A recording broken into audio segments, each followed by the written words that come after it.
వారి యొద్దకి. ఎవరి యొద్దకి? ఇంటి వారి. అంటే ప్రజలందరూ ఎక్కడ ఉన్నారు? జనులందరూ ఎక్కడ ఉన్నారు?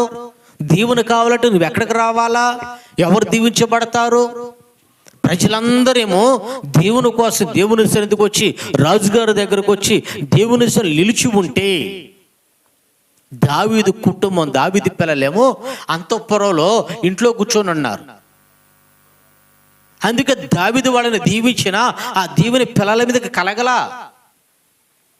దేవుని ప్రజలు మీరు గమనించండి, రాజ్యమంతా, దేశ ప్రజలంతా, చుట్టుపక్కల ప్రజలందరూ దావీదు దగ్గరికి దేవుని సన్నిధికి నిలబడి, అయ్యా మమ్మల్ని దీవించండి, మమ్మల్ని దీవించండి, మమ్మల్ని ఆశీర్వదించమంటే దావీదు వాళ్ళని దీవించాడు. కానీ తన కుటుంబాన్ని దీవించడానికి ఇంటికి వెళ్ళాడంట. అంటే పిల్లలు ఎక్కడున్నారు? కుటుంబం ఎక్కడ ఉన్నది?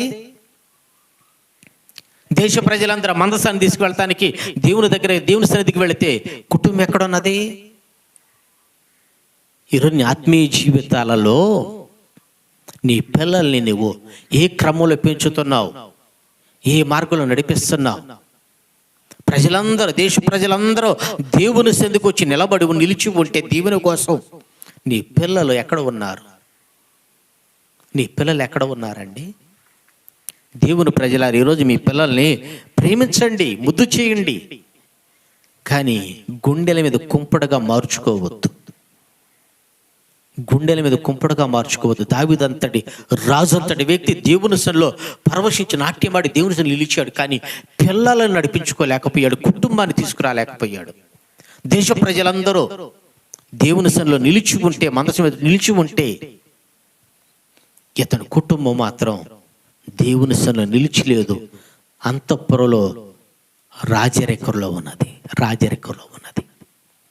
దేవుని ప్రజలారా, మీ ఆత్మీయ జీవితాలలో ఈరోజు మీ పిల్లల్ని, నీ కుటుంబాన్ని ఎట్లా నడిపిస్తున్నావు? ఒక తండ్రిగా నువ్వు నీ బాధ్యత నెరవేర్చుతూ ఉన్నావా? తండ్రిగా నీ పిల్లల్ని ఒక కర్మ పద్ధతులు పెంచుతూ ఉన్నావా? తండ్రిగా నీ పిల్లల్ని ఎట్లా నడిపిస్తున్నావు? అందుకే దావీదుకు వాగ్దానం చేశాడు, నీ కొడుకు నేను తండ్రిని అవుతాను, నేను తండ్రిని అవుతాను, అతను నా కృపను దూరం చేయను అని చెప్పేసి వాగ్దానం చేసి సొలొమోనుని ఇచ్చాడు. బైబిల్ మీరు చదవండి.